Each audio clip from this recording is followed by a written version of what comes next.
राजस्थान की मिट्टी में आज कुछ अलग है। आज यहाँ की रेत सिर्फ रेत की पहचान नहीं, खुशबू। गणतंत्र दिवस की पूर्व संध्या पर पद्मश्री की सूची आई और देश ने नाम देखे, लेकिन राजस्थान ने अपनी आत्मा को पहचाना। ये वो नाम है जो सुर्खियों से दूर रहे, जिनका संघर्ष मंच से बड़ा था और जिनका हुनर पुरस्कार से भी बड़ा।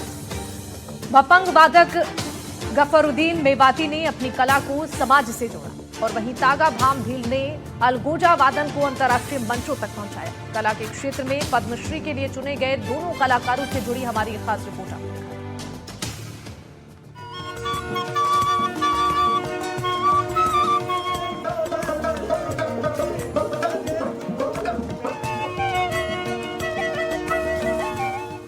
मिट्टी से मुकाम तक, हुनर से पहचान तक, राजस्थान का नाम, देश का सम्मान, कला की ताकत, पद्मश्री का ताज। जहां संघर्ष बना सम्मान,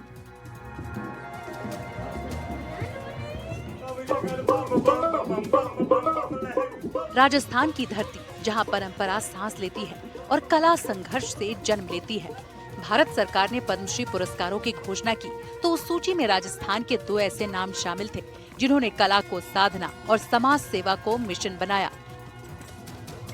एक तरफ मेवात की मिट्टी से निकले गफरुद्दीन मेवाती, जिन्होंने लोक कला से समाज को जोड़ा, तो वहीं पर दूसरी ओर राजस्थान की आत्मा को सुरों में ढालने वाले तागा राम भील, जिनकी अलगोजा आज देश विदेश में राजस्थानी पहचान बन चुकी है। आज कहानी कला, संघर्ष और सम्मान की।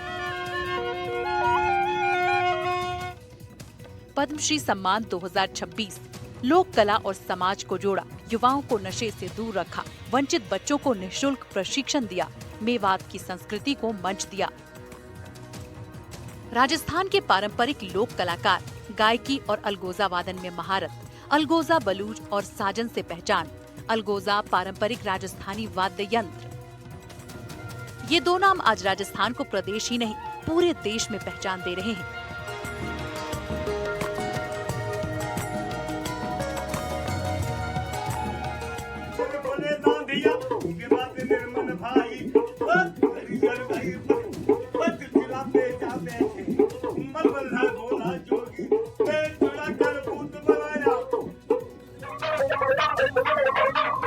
मेवात क्षेत्र, जहां जीवन हमेशा आसान नहीं रहा, संघर्ष, सीमित संसाधन और सामाजिक चुनौतियां यहाँ की सच्चाई हैं।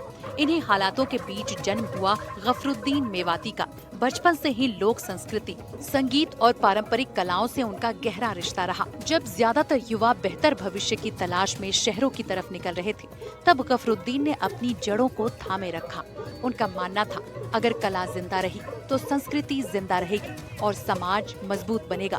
गफरुद्दीन मेवाती ने कला को सिर्फ मनोरंजन नहीं, बल्कि समाज सुधार का माध्यम बनाया। उन्होंने युवाओं को नशे और भटकाव से दूर रखने के लिए लोक कला से जोड़ा, गरीब और वंचित बच्चों को निःशुल्क प्रशिक्षण दिया, लोक परंपराओं को मंच दिया।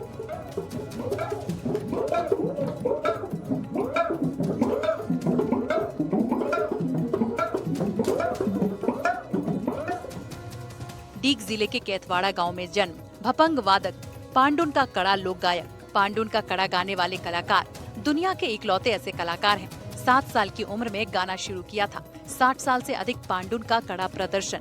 वर्तमान में एकमात्र पांडुन का कड़ा के कलाकार पांडुन का कड़ा के 2500 से अधिक दोहे जानते हैं। सालों की निस्वार्थ सेवा और संघर्ष के बाद अब देश ने उनके काम को पहचाना। भारत सरकार ने गणतंत्र दिवस की पूर्व संध्या पर गफरुद्दीन मेवाती को पद्मश्री सम्मान 2026 से सम्मानित करने की घोषणा की। ये सम्मान केवल एक व्यक्ति नहीं, बल्कि मेवात की संस्कृति, राजस्थान की लोक कला और समाज सेवा की भावना का सम्मान है। ये मैं प्रधानमंत्री नरेंद्र मोदी जी का आभार व्यक्त करूंगा, क्योंकि मैं अभी जो लॉकडाउन लगा था उससे पहले भी हम शाहरुख खान का और आमिर खान, कंगना रनावत, तारक मेहता का उल्टा चश्मा वाला, कपिल शर्मा जी, ऐसे हम 28 लोग बुलवाए थे। उनमें राजस्थान से और हरियाणा से गफरुद्दीन मेवाती जोगी था, एक लोक कलाकार। जी हाँ, उसमें था वंदे मातरम में। क्या गीत गा रहे थे आप उस समय? वो गा रहे थे, वंदे मातरम सुफलम सुफलम जुलम। हाँ जी जी, हाँ वो गाना। मेरो अलवर शहरी अलबेलो लगे, वंदे मातरम को बेड़ो, अलवर शहरी अलबेलो लगे, वंदे मातरम को बेड़ो।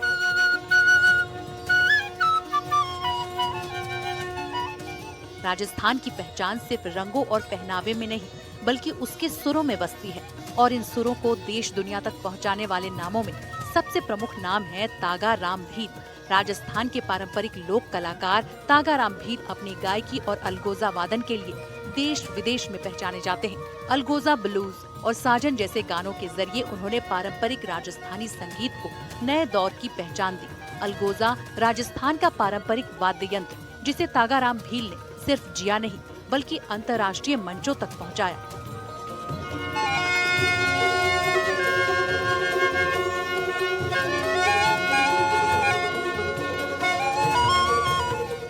किस तरह जो है आपने ये अलगोजा सीखा और कैसे, किसने आपको सिखाया ये सब कुछ? ये मेरे पिताजी बचपन से, मैं छोटा था तब 4-5 साल की उम्र में था, तब 6-7 साल की उम्र में मैंने बकरियां चराने शुरू कर दिए थे। तो बकरी चराने के साथ मेरे पिताजी भेज देते थे।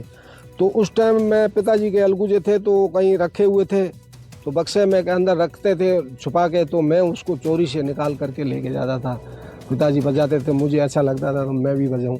तो बकरी के साथ चराते चराते मैंने ऐसे सीख लिया। जो 2-3 साल में मैंने सांस वगैरह ऐसा घुमाना, सांस घुमाना पड़ता है ऐसा, तो वो सारा सीख लिया। अब तक जो है वो आप कितने देशों में ये बजा चुके हैं और लोगों को क्या संदेश देना चाहेंगे? मैं बहुत यूरोप में, कम से कम 15 देश यूरोप का मैंने प्रोग्राम किए हैं। मैंने 7-8 महीने रहा हूँ यूरोप में, 4 टूर किए हैं यूरोप के। और उसके बाद में मैं जापान भी गया, जापान में भी 1 सप्ताह रह के आया हूँ। सिंगापुर 3-4 बार गया हूँ मैं, और रूस में भी गया हूँ, रशिया में, कई जगह गया हूँ। अमेरिका में मैं 4 महीने रह के आया, 2 बार गया हूँ। आज कैसा लग रहा है जब ये अवार्ड मिला है? तो आज मेरे को बहुत खुशी हो रही है कि अगर मेरे जैसे हर समाज के बच्चे अगर ऐसा, अगर ये हमारे विरासत के जो पुराने हैं, ये जो साज भी है, अलगुजा है, कमाचा है, मोरचंग है, बांसुरी है, मुरली है, हर एक तरीके का जो फूंक साज है, अगर सीखा जाए तो बहुत संगीत का जो आनंद है ना, वो किसी चीज़ में ही नहीं है। मैं तो ये देखता हूँ कि मैं जो संगीत में मैं अपनी मस्ती में रहता हूँ, ना किसी की फिक्र करता हूँ, ना कोई टेंशन करता हूँ। मैं अपने इसी धुन में काम करता रहता हूँ। अभी भी ये बनाता रहता हूँ और बजाता रहता हूँ, लोगों को सिखाता। कोई आपकी पसंदीदा धुन जो हमारे दर्शकों को आप सुनाना चाहें? हाँ, तो कृष्ण भगवान जो राधा जी का मन मोया था उस टाइम का, वो राधा जी का और कृष्ण जी का भजन मैं सुनाऊंगा।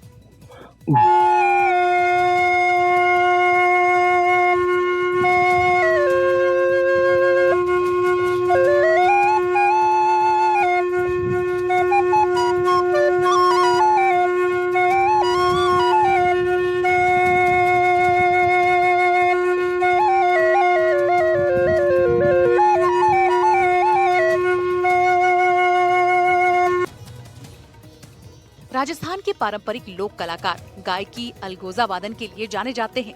अलगोजा, बलूच और साजन जैसे गानों से पहचान पारंपरिक राजस्थानी संगीत को दर्शाते हैं। अलगोजा एक राजस्थानी वाद्य यंत्र है। विरासत, पारंपरिक लोक संस्कृति से जुड़ी है संगीत।